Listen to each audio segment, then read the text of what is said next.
Hello, everyone. So, if you're judging by the title, you know that this is going to be a very important Dogecoin update. We're going to break down the math. We're going to go through the wallet addresses. We're going to talk about how much money is in each wallet, how much available Dogecoin there is, and get a real idea of the price points for Doge and what it takes to actually get there, and even what we can expect this current cycle. So, if we're looking at the current chart here, you'll know that we are looking at roughly trying to break above the 18-cent mark. As we've been talking about, that's been the threshold for Doge to actually break out, and we're getting some rejections here. Nothing abnormal. We did this around 10 cent. Even if you go back to where we were retesting at, we've been doing this, bumping our heads off of 10 cent for pretty much the entire bull market. We'll have some flashes above it, and then we'll do a retracement. Bitcoin did the same thing for 38,000. Not that big of a deal, but the unique thing about this market, and where I want to lay the foundation for this video is the fact that these coins like Doge right now, before I go, Doge should be still roughly at around 6 cent. That it should not be running with Bitcoin before the halving. This momentum that we're seeing right now is absolutely crazy. This run here is absolutely crazy. And let's take a look here at Bitcoin. This is why Bitcoin is going to be probably in everyone's portfolio going forward with these ETFs. This here is absolutely, this is crushing the stock market. Like at this point here, especially with the new halving, Bitcoin is going to be more rare than gold. It's going to like 10%, waiting 10% for compounded annual effects as far as for like in a mutual fund or the S&P, getting you like your Vanguard accounts. That's going to, like, if you're not exposed to Bitcoin, like the returns that this thing is going to give going forward is going to be absolutely crazy. Like people are going to be ungrateful for 10% going forward. So very interesting run that we're having here. And I believe that this leads to the question is how high can these coins go? We know that Bitcoin has it's more supply and demand, and as the supply draws up, even if we have moderate demand for it, it's going to encourage increased price, right? Just supply and demand. Less coins, same dollars, or more dollars chasing the same amount of coins, or lesser coins is an increased price. So for Doge, we know that we have a block rate, and technically the product is infinite. However, we are looking at it from a currency standpoint, right? And so from a currency standpoint, if we're looking at Doge, and obviously one of the bigger things that I've said here on the channel is that we need utility, and utility is going to be a very big thing here. And we've been talking about that as far as coming on X payments. And the biggest question that comes up is, aren't there too many Dogecoin? Aren't there? It's 140 something billion. I see it in my comments all the time. Aren't there too many Dogecoin to ever see some bigger numbers right now compared to some of like a Bitcoin? Well, first off, it's not designed to be compared to Bitcoin. And number two, if we're talking about using it as a currency, no, I will make the argument that if we're talking about using something as a currency, as a medium of exchange, we actually don't have enough Dogecoin. And I'm going to prove that right now with math. So we're going to take a look here, and we're going to go over the total supply. So as I mentioned, the total supply of Bitcoin is around 140. A Dogecoin is around 143, 145 billion coins right now. So what we have to do is say, okay, of that 143 billion, what would it take for Doge to reach $1, $2, $3, $10? Because I know you see a lot of thumbnails, a lot of there's a lot of videos out there. Oh, Doge is going to $1 million a coin, blah blah. So we have to do the math here, right? So first off, I will say that for as far as for this bull run, $10 and higher for this bull run, I'll specifically say is, in my opinion, is off the table. $10 Doge right now would be about $1.4 trillion, or the total market cap of crypto right now. So all the money that's in crypto, Bitcoin, Ethereum, and all the coins. So go to coinmarketcap.com and look at all the crypto, and all of that money that would have to be in Dogecoin for it to hit $10. And technically speaking, even if that would be the total market cap. And even if we look at the coins here, there's not enough Dogecoin even in existence to hit those numbers. And we're going to go over that in a moment. But this is why I debunked the whole thing about there being too many Dogecoin. But even if we, even at that point, we would have people scrambling even for the new block rate. Even at 10,000 coins a minute, we'd be scrambling. Like there would literally it would be difficult to get gold. I mean, Dogecoin, like Bitcoin and Doge both would be more rare than gold at that point, because even when the block rate when the new coins get mined, they'd be gone. And plus, one of these wallets that we're about to look at would probably own all of it anyway and just sit on it and sell it at their leisure or swap it back and forth. Because a lot of times what we're seeing is not necessarily coins being sold, but they're being swapped. And we're going to take a look at that right now. I'm going to pull it up. So for those of you, we're going to take a look here at the total coin supply here. Okay, so you should be able to see this chart here in graphs and go over the amount of Doge, what percentage of the Doge total that they own, and all that kind of good stuff, right? So the address percentages, all that kind of stuff, right? So we are looking a little over 4 million, about 4.5 million holders of Dogecoin in total, right? There are a few wallets here that stand out. There's one wallet that has over 32 billion Doge. And it owns about 22.45% of the total market cap.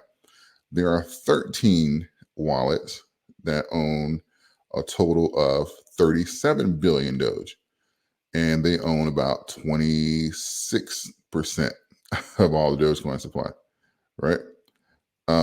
We have 544 wallets with around 15 billion Doge, and they own 11%. So as you know, these are big numbers here. So, and this is one of the things I wanted to kind of point out here. We are, and I did the math, and you can obviously just keep looking through the chart while I'm giving you these numbers. If we add up all these numbers, you get roughly somewhere between 108 and 110 billion Doge, right? And remember, I said there's 143 billion Doge. So we're talking about a float of we're only trading retail, because there's a few. If you look at retail here, most of us are going to fall probably within these first three lines here, right? Somewhere between $1 million and $5,000, right? And this is like $0 to $5,000. This is like the average here. So obviously, if it's less than that, you're in this group here. This is where most of the wallets are at, right? So about 1.7 million of the wallet addresses have less than $5,000. Then you have a few, like 671,000 wallets have about $41,000. Then you have 146. Was this 1.46 million wallets have about, what is this? About $1 million, right? So this is what we're looking at as far as for the total supply. So most of the retail are going to be, I'd say, in those three, right? And if we're looking there, we say, okay, well, how come we're having like these sellouts, and where does this happen? Well, we're going to get to that in a moment.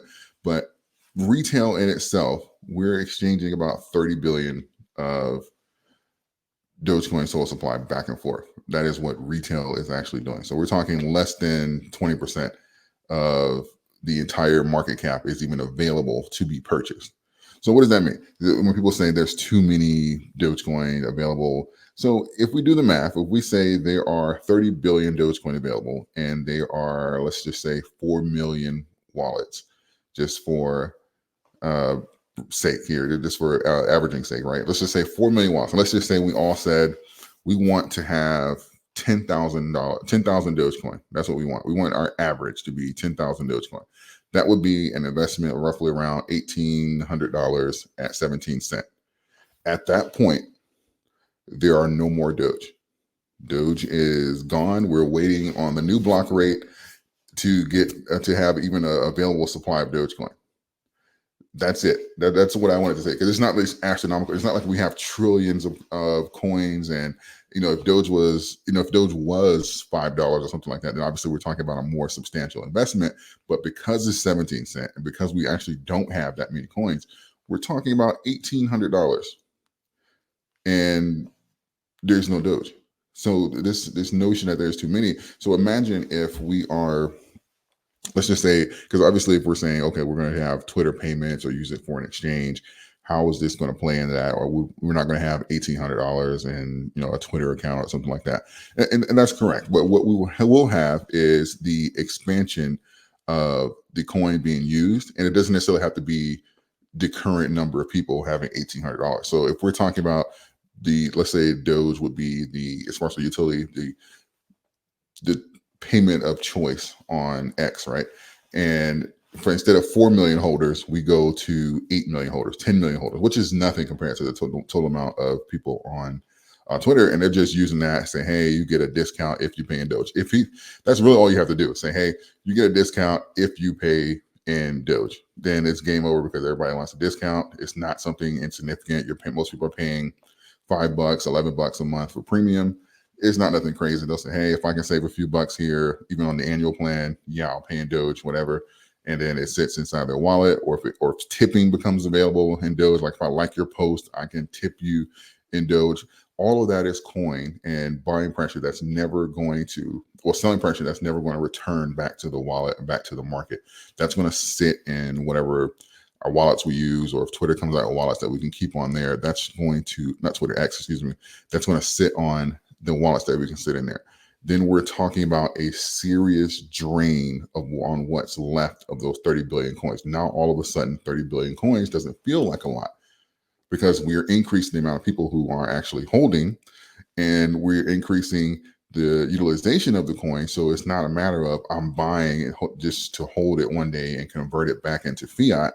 It's I'm buying it and I'm using it, so it's never going to go back to the wallets, or the amount of time in which it gets sold back into the market lengthens. All of this pertains to the actual price of the coin, right? So for this market here, and I do want to say this before I go forward, I do believe that we're going to go over $1 here. Just looking at the current trends that we are, everything running early, Bitcoin running before the halving. I believe this is going to be astronomical numbers. May even the cycle in general, in terms of market cap and everything, I believe is going to be superior to 2021. I believe that we're going to see something absolutely just crazy as far as for this cycle here, sometime between now and late next year. I think the all-time highs of a lot of these cryptos are going to surprise a lot of people. So with that being said, I do believe that within like the next cycle or two, especially if we get something like what I just described, that situation, I believe we can hit a few dollars. That's not off the table. Now, the $10, $20, $50, $100 and stuff that you guys are seeing, again, we're talking about an astronomical amount of money, and I don't even think there's enough Doge to actually do that. And then even if it did hit those numbers, I think that a lot of these wallets would then start selling or converting at that point anyway. And speaking of that, because it's not saying those numbers can't be achieved at a later date, I just don't think it'll be happening within the next cycle or two. But as far as for getting 500% returns from where we are now, 500 plus percent returns from where we are now, absolutely feasible. Absolutely feasible. So we're going to take a look here at the addresses here, because a lot of times people say, well, if you monitor the shorts, David, and you look at what's going on, how come we are going down here? Who's selling the coins? Retail's not selling, we're buying. What we're seeing is swaps. Typically, there's swaps between major wallet addresses, and it's not necessarily a sell-off, but it's it can kind of affect price if some of them gets liquidated to the market, right? Because if you look on here, you'll see that Binance owns several of these wallets here, right? So, and we've suspected that Robinhood had one in 2022 with about 38% or 33 billion Doge in that wallet. And there's a lot of whale wallets out there that have moved coins around over the last few years, so it's not abnormal. So this one here is suspected to be Binance with about let's see, all over $1 million here. It's about 8 billion Doge, 6%. They added some Doge here. And you'll see the big wallet up here with the 32 billion Doge. They sold some, or it's just minus. They sold it, maybe they transferred it, but they kind of look into the wallets. And I won't get into that in this video, but this here, Doge Party, XDP burned. What's this here? Looks like about 1.8 million, 8 billion. See, 313,000. And this is another Binance wallet.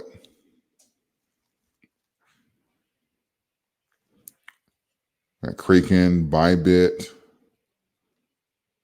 Binance Hot Wallet, and the list goes on as far as where these coins go. But the biggest thing I want to point out is that they are, most of them. I don't believe that they're not going to be whales in the market, especially if they see what's going on, especially in the beginning of a bull run. I don't think we have the threat of them, selling and losing their positions. And even if they did, like if these wallets dumped, then obviously this would hurt Doge dramatically. But I think that what would happen is it would drop Doge low again to the point where we'd have a repeat of like late 2020 and 2021. Because I'm telling you right now, if Doge, with the community that we have and the catalyst that we have, like let's just say there's 32, whatever wallet that owns, what is this, 22% of the entire float. If they dumped and we went to a penny or less than a penny, I probably wouldn't even make a video that day because I'm scrapping up everything to get in there, and because there's no question about what's going to happen to the volume at those levels there, especially the ease that you're getting 100% returns. Like if you able to get, because my first Doge purchase was at 2 cents. And for people that got in below a penny, congrats to you. But if you have that opportunity again, you mean to tell me like for 1 cent to 2 cents, I'm up 100%? Oh my God. If you're less than a penny, you're getting those multiples. Oh my, like I'm not saying I hope it happens, but if it does, like we won't be, whatever we drop to, we won't be there for long, especially with the size of the community here. Because there's a lot of people, for lack of better words, they're praying for that opportunity to kind of get a repeat of 2021, because this time it's not driven off of, we're not building out the community, we're not building out the Hopium. Everybody has a better idea of what crypto is, how it functions, what Doge is, how it functions. So it's a little easier here to kind of have people jump in. It's not more so just completely driven by like hype and to the moon and all this kind of stuff. Like it is a better understanding of crypto. So I think that it's going to be, they have that explosive action, but also be different from last time. So just a little side note there. But if that did happen, obviously that would have a temporary decrease in price, but I think that overall we'd bounce back. But these wallets here, they've held throughout the years, and even if they did some swaps even throughout the bear market, and some of them are even adding positions now. And obviously, I think this plays a part in the whole institution thing versus retail. Don't think that institutions are only involved in Bitcoin or Ethereum or some of the top three. They are wherever they can make money. Wherever there is transactions, wherever there is retail, there's an opportunity to make money. Therefore, institutions will be. And I think that is what we're seeing here. And to be, looking at this here, if we take a look here at the overall wallet addresses, this is for sure retail here. They own the percent of wallet addresses here. Retail probably owns, I believe this is correct, about 25%. Right. I don't believe the average person has 41,000 in Doge or $791,000 in Doge. I think this is probably a very select group of people who are in that range, or who got in early, and they're just simply waiting on higher numbers. But I believe most people fall into this 25% range here, which means that 75% of the coins owned by the big boys, and they are under no pressure to sell, and they are not swayed by Hopium or FUD. And if we're looking at utilization and increasing coin counts, increasing coin counts, obviously that puts a strain on supply. And integration, things like with X, that only leads to higher prices. And so it's kind of like the people who have been holding like Bitcoin forever. It's like, why would I sell now when things are just getting good?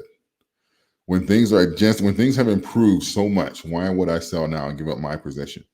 Right? Because even if you sell these positions, somebody else is just going to take it, and I will be part of those someone else's. Like, if it drops below a penny, I'm going to be way up here somewhere.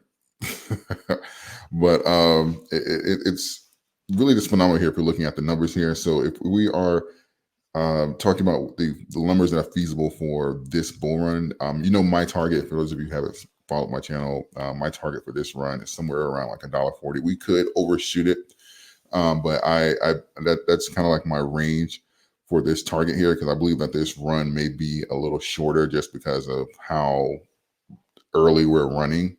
So, because I have the peak of the bull run sometime between mid and late next year. So, mid and late 2025. So, we have about a year and a half. I say year and a half of bullishness in the market here. So, don't, if you see retracements or pullbacks, because they're all going to do it. Bitcoin's going to do it. Ethereum's going to do it. Doge is going to do it. They're all going to have these pullbacks. Oh, is it over? No, we're just getting started. We're a month or so into, less than that, into the bull market. Like, please, it's not. We didn't have a 30-day bull run, I promise, but it's going to set the goal for going forward. So if we're looking at those market caps, I believe it's nothing. I think that we're probably going to have a $10 trillion market cap overall by the end of this bull run. So we're looking at maybe 143 billion dollars for Doge to hit $1. I think that's going to be nothing in that run. 286 billion to hit $2. $3, 429, and really those numbers aren't difficult to achieve as long as if the buying pressure stayed relatively the same. But the thing is, when the coin gets more expensive, you're not able to buy as many coins. So that's why I think that we'll see some of those higher numbers when the coins are removed from the exchanges and they're not coming back. Like when we have that X integration, and that we're able to kind of just exchange amongst ourselves for goods and services off of the platforms, then we don't necessarily going to have to worry about that. And then another coupling effect too, because there's so many things coming to mind right now. The higher the coin goes, the less coins that there are available, the more expensive it is to short the coin too. So if we're talking about shorts here, now that premium is there to actually short the coin because of supply. There's a thing called, the risk factor, and that determines the interest rate that they use when you're looking to borrow these coins to actually short them. So then that increases the likelihood of being liquidated or being called, or just kind of getting wrecked, like what happened with shorts a few weeks ago. Things can get ugly really fast, really quickly, compared to when you're shorting a 5-cent coin, shorting a $2 one, and that has limited supply and depleting. It's going to be a bigger issue. And a lot of times what happens is when you're in a losing position, or if you have a lot of money, they'll just say, we can continue to short to kind of combat the new pricing action, whatever. And institutions will say, well, sure, you can continue to short. However, you're not going to get that same rate that you did on your previous shorts. The new rate's going to be this, and that disencourages that tactic. And so it encourages, okay, well, maybe I need to, just get out and lick my wounds now. And we're seeing the price action, just a few weeks ago, we talked about the charts here when they got crushed. So totally plausible that we're going to see some parabolic activity and go, I believe $2, $3. All those are not off the table, but we need massive utility for those to kind of happen, and not necessarily just to hit it, but to maintain some of those higher levels. And if we're looking at this, technically speaking, from bull run to bull run, the coins hit all-time high and their retracement is at a higher level.